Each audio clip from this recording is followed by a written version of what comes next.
Medo. Medo. Muito medo. Olha, do estômago eu não sei, assim, eu vi que eu estava vivo e poderia ver minha filha de novo. Foi difícil, né? Medo. Medo, insegurança, incertezas. Descoberta. Medo. Em abril de 2016, muita coisa mudou. Ninguém era o mesmo. Eram diversas dúvidas, porém poucas informações por quem mais deveria informar. Ninguém sabia o que significava aquela tal bolsa. Afinal, entrar em uma cirurgia sem ao menos saber o que aconteceria após ela? Um pouco estranho, não é mesmo? Após alguns dias, à procura de informações nas redes sociais, havia diversas fotos de pessoas com a tal bolsa. Afinal, só a conheci pelo fato de alguém próximo utilizar a chamada bolsa de ostomia. Se não fosse isso, eu nunca teria ouvido falar. Após conhecer diversas pessoas, percebi que o reconhecimento e a aceitação devem ser diárias. Mas todas essas mudanças representam a quebra de uma rotina. Uns deixam de se reconhecer, outros se envergonham por utilizar. Muitos deixam o dia a dia de lado, como um simples trabalho ou até mesmo de ir à academia. Mas isso não muda o fato de continuar com a ostomia. Afinal, é o que te mantém vivo. Demorar para se aceitar é normal, pois é dolorido ver algo no qual você nunca se imaginou. Mas dolorido seria se isso não existisse para te salvar.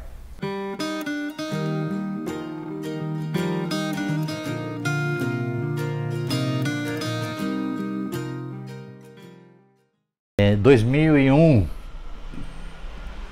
eu já sentia alguns sinais de problemas no meu intestino durante o ano de 2001. Em dezembro de 2001 foi que eu detectei a doença. Eu comecei com sintomas muito criança ainda, e na época não era muito conhecida a doença de Crohn, então o diagnóstico também tinha uma dificuldade. Foi diagnosticado alergias alimentares e outras complicações, para depois sim fechar o diagnóstico de doença de Crohn. Foi muito rápido, eu passei mal, assim, comecei a sentir dor no abdômen. Sexta-feira acordei dolorido, ainda trabalhei, sábado continuou dolorido, fui para o hospital. Com dor de estômago, e a gente começou a verificar, né, para ver se descobriu o que era. E essa dor aí passou a ser abdominal.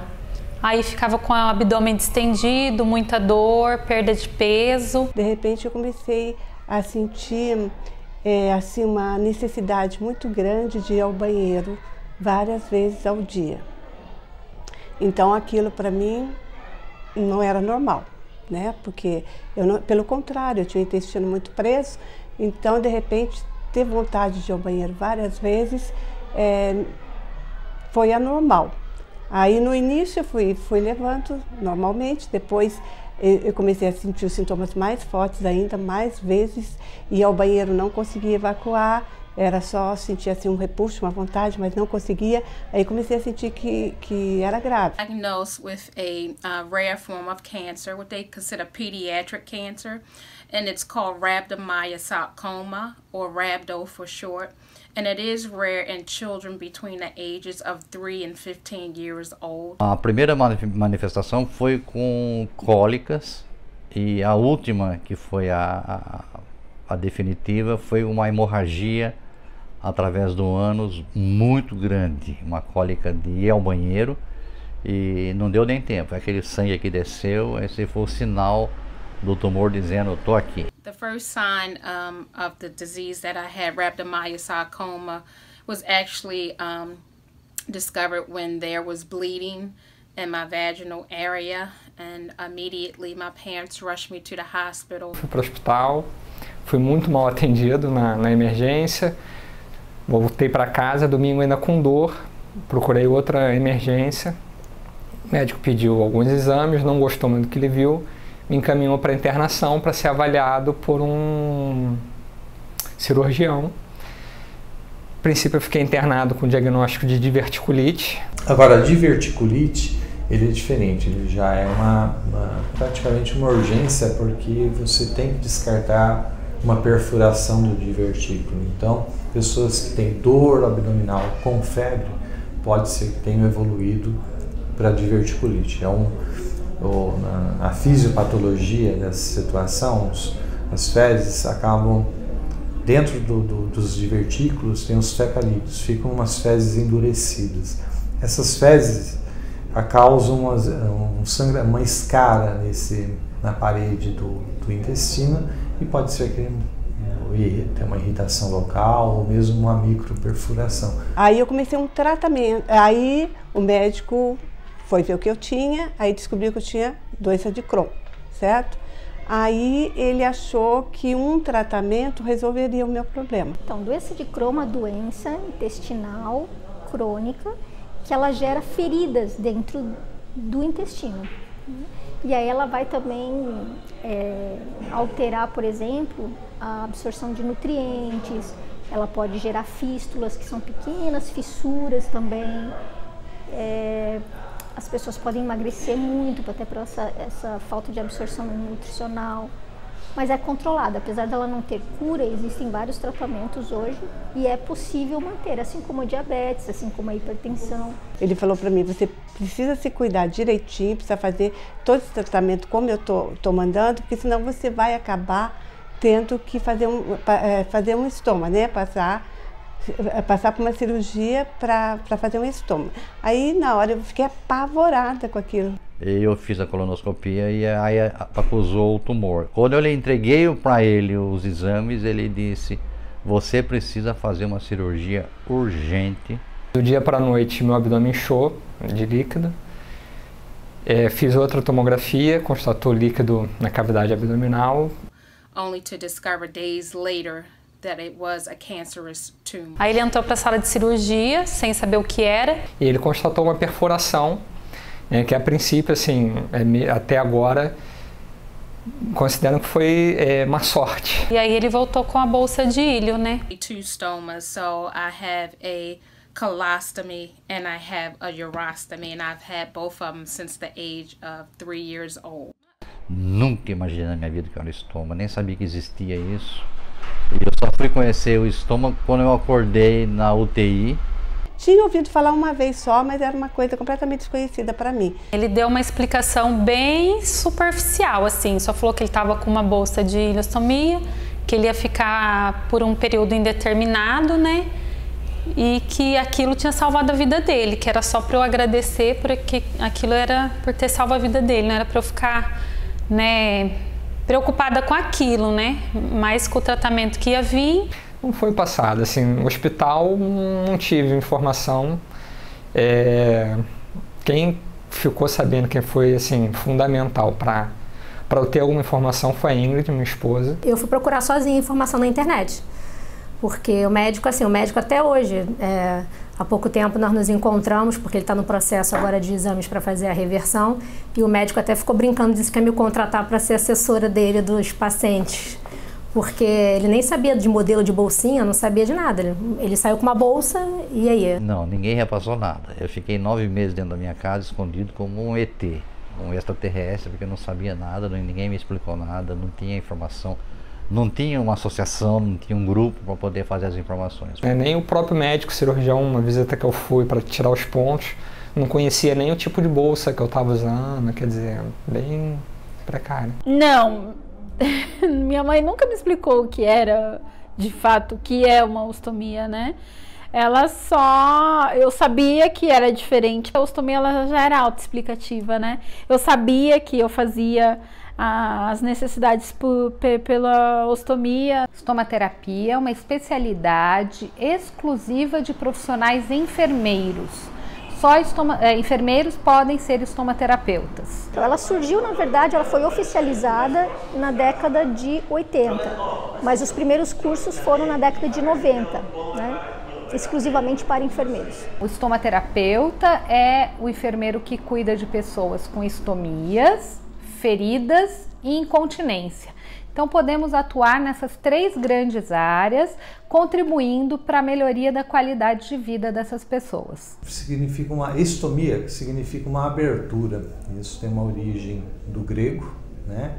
E ela muda de acordo com a localização topográfica ou anatômica. A estomia é uma comunicação de um órgão interno para o meio exterior. É uma exteriorização de algum órgão ou víscera, né? Então a ostomia pode ser uma ostomia, por exemplo, uma traqueostomia, que é a exteriorização da traqueia, para ajudar na respiração. Ela pode ser digestiva, como as gastrostomias para alimentação, ou de eliminação, como as colostomias, ou a ileostomia, né? Ou a urostomia. Existem as definitivas e as temporárias. As definitivas são aquelas que vão ficar para a vida toda, e as temporárias, como o nome diz, um período específico. As definitivas são em decorrência, por exemplo, de um câncer no reto, por exemplo. Então é necessário muitas vezes amputar esse reto, e a pessoa vai ficar com uma colostomia definitiva para o resto da vida. Provisório, quando você faz a estomia e o paciente tem condições de fazer o fechamento ou a reconstrução do trânsito intestinal. A colostomia é a esterilização do cólon. Cólon é o intestino grosso, né? A ileostomia é o intestino fino. Então existem algumas diferenças de característica, na verdade. A colostomia, como está no final do processo de digestão, as fezes já são formadas, o paciente muitas vezes não tem uma evacuação contínua, e aí possibilita também fazer outros tipos de procedimento para ajudar na qualidade de vida. Já a ileostomia, como são fezes mais líquidas, ainda está num processo de digestão inicial, então normalmente é o tempo todo, né? Os cuidados são um pouco diferentes. Aqui é a região do reto, tá? Isso aqui é o cólon e aqui o intestino delgado, tá? Subdividindo o cólon, nós temos aqui o cólon ascendente, a região do seco, isso aqui é o apêndice, cólon transverso, cólon descendente, cólon sigmoide e reto. E o ilho, onde inúmeras vezes a gente confecciona a ileostomia. Quando a gente fala de eliminação, de ostomias de eliminação, como é a colostomia, a ilho e a uro, são várias as causas, né, de doenças intestinais. Elas podem ser por doenças crônicas. As mais comuns, o tumor coloretal, são a doença de Crohn, a retocolite ulcerativa, doença diverticular, a diverticulite. Pode ser por câncer, pode ser por trauma, por uma má formação, uma criança que nasce com uma má formação e necessita de uma ostomia imediatamente após o nascimento. Existem várias complicações, eu não vou conseguir falar de todas, né? Mas a principal complicação é a dermatite peristomia. Elas podem ser divididas em precoces e tardias. As precoces são a mais comum, é a necrose, a fístula nas colostomias, os pontos muitas vezes acabam abrindo 1, 2 pontinhos e causa-se essa fístula. E as tardias, o mais comum é o prolapso da colostomia ou da ileostomia e a hérnia paracolostômica. And I hid it because I was still having insecurities myself. I hid it because I always wondered what people would think if I was to tell them my story.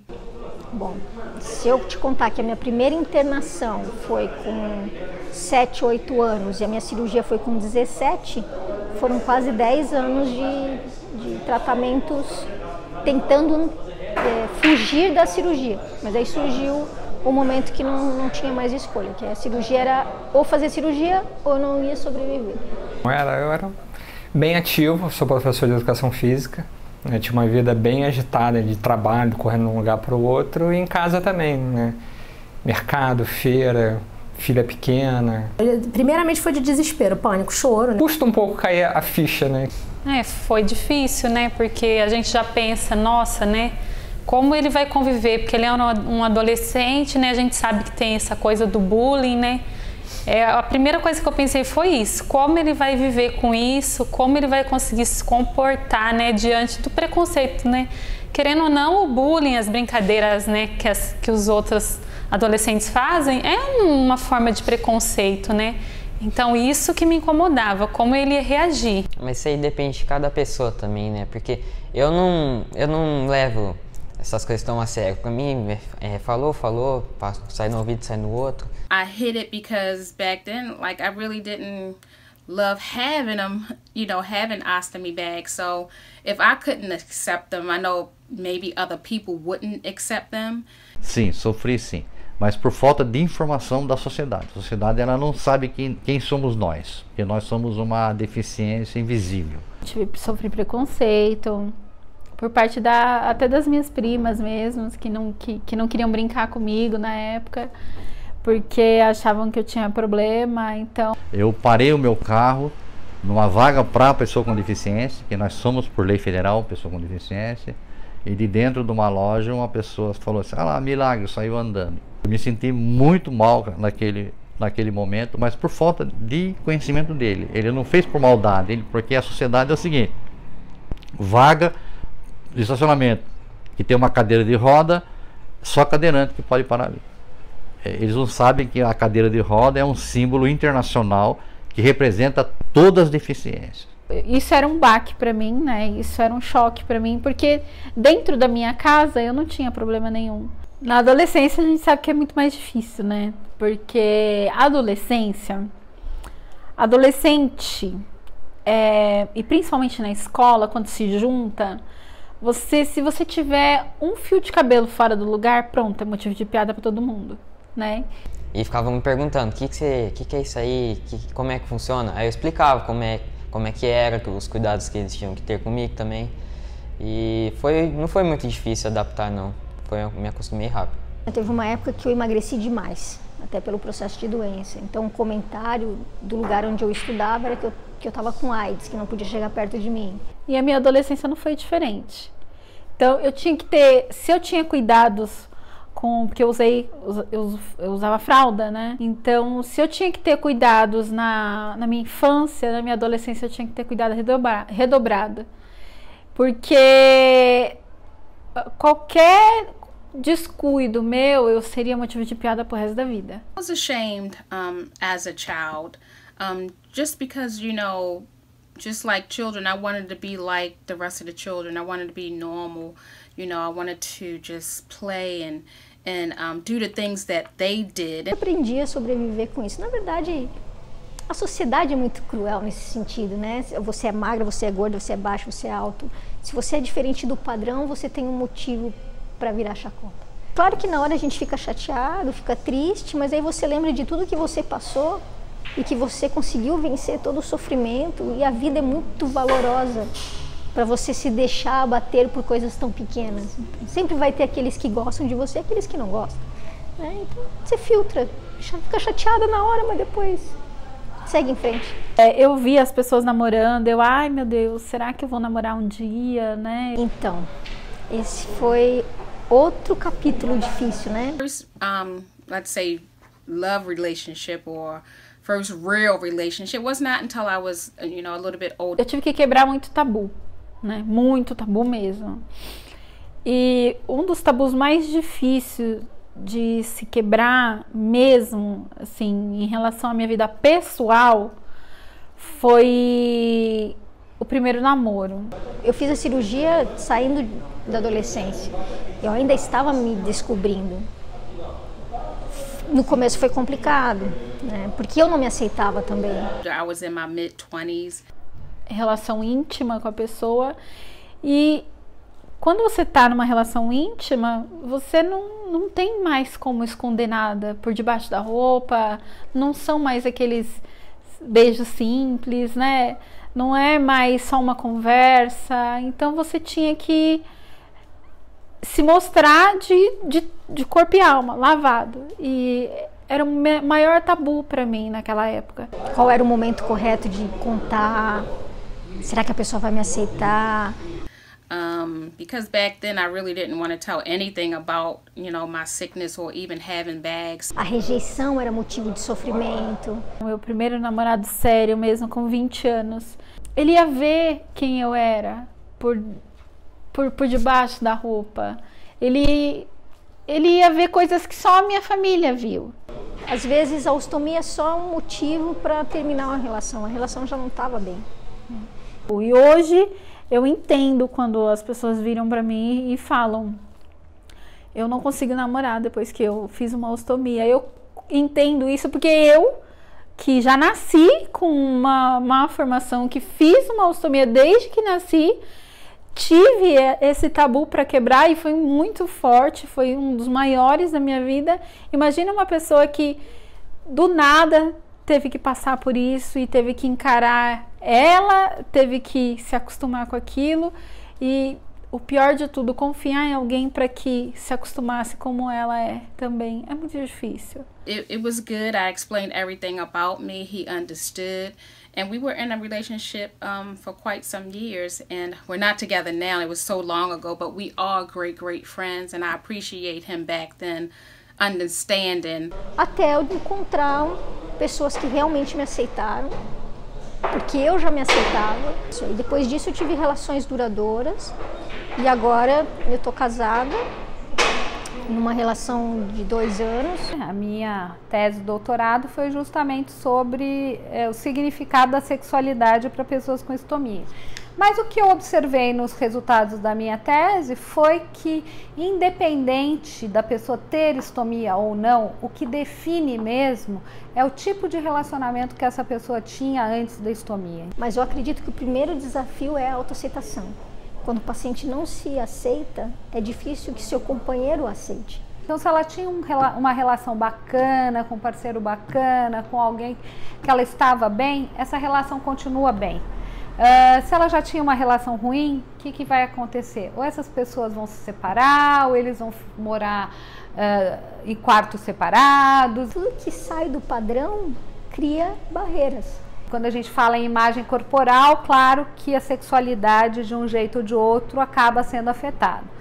Mas meu estudo mostrou que as relações bem resolvidas dão conta desse problema também. Minha esposa me apoia, minha filha, assim, brinca comigo. Eu acho que ela levou melhor do que eu. Eu ainda fiquei meio assim de como é que ela ia reagir e tudo. Mas não, a família me apoiou bastante. A minha infância foi uma infância normal, porque na verdade eu não tive uma outra infância para comparar, não tive. Mas eu acho que o que eu senti mais foi as brincadeiras com minha filha. Eu tinha brincadeiras muito físicas, de pegar ela no colo, jogar ela pro alto, correr com ela dentro de casa, me jogar no chão. Então isso tudo eu sinto muita falta. Às vezes eu olho umas fotos antigas, eu com ela no colo, sentada nos meus ombros, na minha carcunda, tudo eu sinto bastante falta disso. Isso mexeu bastante comigo. Então, os meus pais, na verdade, sempre estiveram do meu lado. Claro que não foi só assombroso para mim, foi para eles também, porque a gente nunca ouviu falar sobre esse tipo de cirurgia. Viajava bastante, gostava de ir pra praia e eu não queria ir por causa disso. Eu achava que ia acontecer alguma coisa, eu achava estranho também. But I also had a strong family. I had strong parents who taught me to love myself. Eu acho que dificuldade eu mesma criei, né? And I've had many personal difficulties in my life because of my ostomy. Bem, a dificuldade inicial é a vergonha da família, que eu não estava preparado para aquilo lá. Na vida profissional, passei por vários problemas, tive que enfrentar muitas barreiras. Então, assim, estou afastado e eu trabalhava também como personal, então assim, meus alunos eu parei. A ostomia ela não entrava como cotas ainda.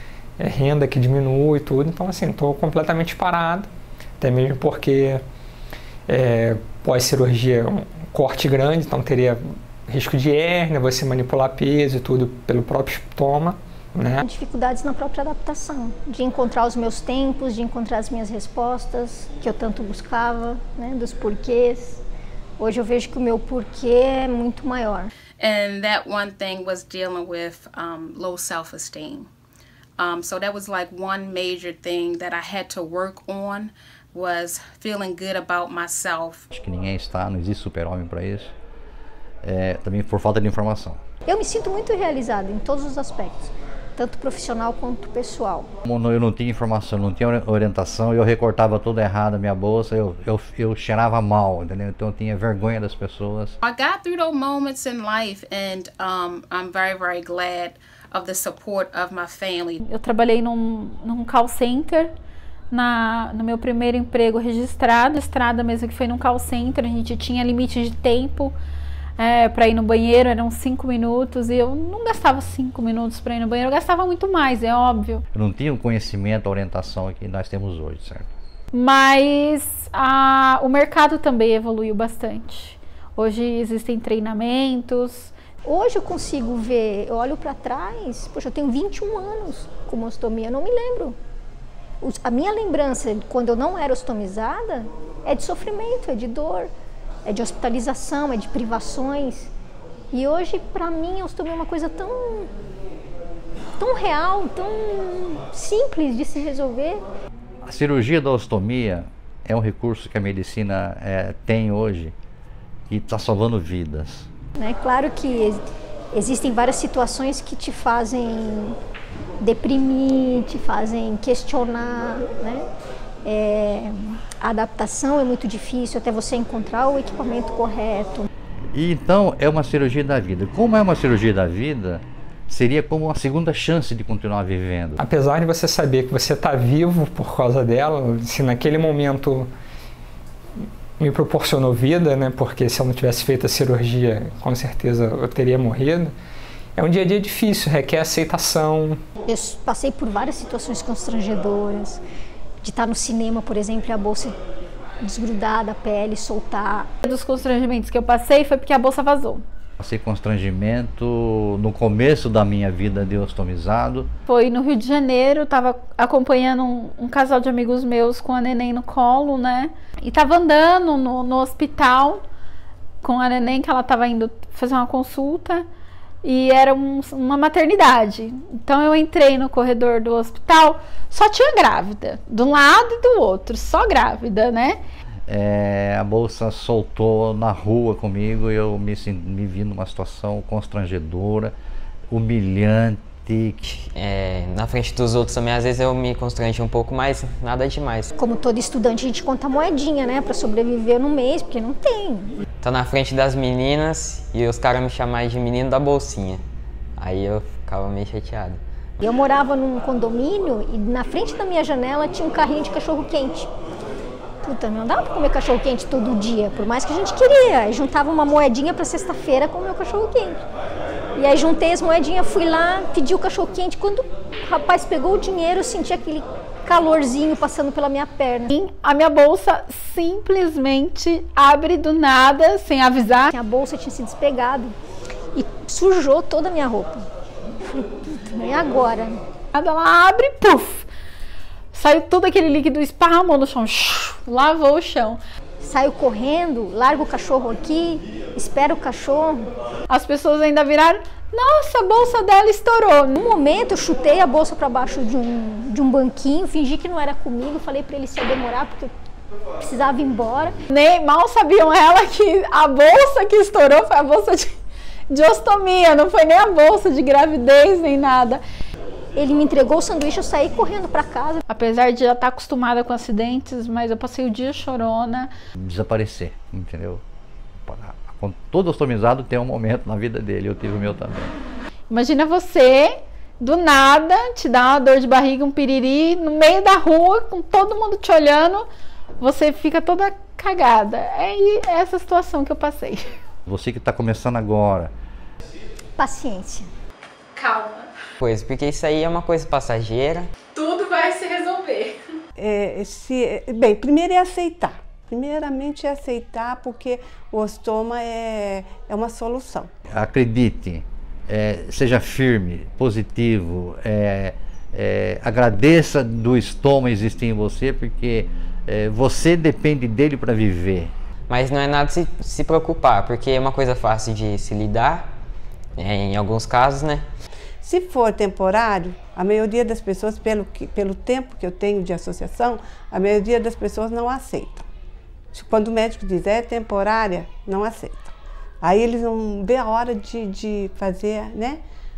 De voltar a ser novamente, tirar o ostoma. Agora, quando é definitivo, geralmente as pessoas já aceitam, já de cara já aceitam, já vão só, né? Se adaptando, mas aceitam. É entender que a vida mudou, mas a vida não piorou. ela só mudou. Mas é uma vida normal, não tem nada que ter medo e vai curtir a vida. É difícil porque eu também tô descobrindo, né, assim. Tem um amigo meu que diz que a vida é como um caminhão cheio de melancias. Quando você dá a partida no caminhão, as melancias se batem, se agitam, né? Mas depois, no caminho, elas encontram e começam a se acomodar e você não escuta mais elas se baterem. Porque elas encontraram o tempo delas. Para ter força, porque tem que ter força, tem que se aceitar, tem que acreditar e buscar na família o apoio, né? Para as dificuldades que com certeza não são poucas. E a vida é assim. Quando as coisas acontecem, a gente se agita, a gente cria, né, barreiras, sofre. Aí depois, com o tempo, você vai encontrando o seu tempo, vai encontrando suas alegrias, suas frustrações, vai aprendendo a lidar com suas limitações. Com ele, temos que amar o estômago, respeitar o estômago nos seus limites. Porque a ostomia não vem para impedir a gente de realizar sonhos. Ela vem só para mudar a maneira como a gente vai realizar eles. Como pessoa, né, se eu fosse um jovem, eu teria sonhos grandes, né? Que todas as pessoas tenham a oportunidade que eu tive. Mas já com meus 66 anos, amando o que eu faço, que é ajudar as pessoas. De ter um atendimento de qualidade, de conhecer os equipamentos, de ter acesso a esses equipamentos. Eu tenho um sonho de fazer uma AVO itinerante, visitar o Brasil todo, na cidadezinha bem pobre, bem humilde. E que possam realizar os seus sonhos com segurança, né? Aliviar o sofrimento. É um processo, você vai se acostumando. Foi uma fase muito difícil no começo. Porque eu estava numa situação bem grave da doença. Essa passagem que a gente tem pela ostomia modifica a sua alma, tá? Há uma mudança que você vai saber depois, lá na frente. Há uma sensibilidade diferente. Tem dias que você se aceita mais, tem dias que você se aceita menos. A gente vai percebendo quem realmente está do nosso lado, nossa família. A gente vai amando mais, percebendo mais as coisas e vendo como a vida é boa. Então, quando eu saí, mesmo com ostomia, mesmo sabendo que não ia ser fácil, que iam ter muitos desafios, eu estava viva. É como se fosse assim um novo ciclo da minha vida. Para mim, e eu acredito para todos os ostomizados, é sequência de vida, entendeu? É viver novamente. Porque se nós não tivesse, se a medicina não tivesse essa técnica, enfim, nós não estaríamos vivos. Porque não ia aguentar, nós não aguentaríamos, entendeu? Tem dias que você está bem, tem dias que não. Para de reclamar da vida, porque a vida é muito pequena para fazer essas coisas e bola para frente. E aquilo para mim era o suficiente. Você demora a se aceitar o que aconteceu. É difícil você olhar, ver que você mudou, ver que você não é mais o mesmo. Uma marca na minha vida. Hoje, vida. É a vida dele, né? Superação. Me representou estar vivo hoje aqui. O antes e o depois. Porque se não fosse ele, eu não estaria aqui. E não teria tanta história para contar. Ela deu a vida dele de volta, né? Antes eu não conhecia a vida. Eu não valorizava os momentos, os minutos, os segundos. E a bolsa me fez enxergar o mundo realmente como ele é. Os pacientes acima de 50 anos necessariamente tem que se fazer uma colonoscopia. Hoje em dia é preconizado até antes disso, entendeu? É indicado até antes dos 50 anos. Mas como o país também não tem toda essa facilidade para medicina preventiva, tanto a Sociedade Brasileira de Coloproctologia como as sociedades internacionais preconizam 50 anos de idade se fazer uma colonoscopia, independente de queixas. Agora, em relação aos sintomas, sinais de alarme, como você falou, sangramento anal, alteração do hábito intestinal, dificuldade de evacuação, diarreia, anemia, dor abdominal, que você não sabe de onde está vindo, todos esses sintomas são sinais de alarme. Você viu que todas as histórias te levaram para o mesmo lugar. Previna-se, procure o médico, não deixe de se cuidar.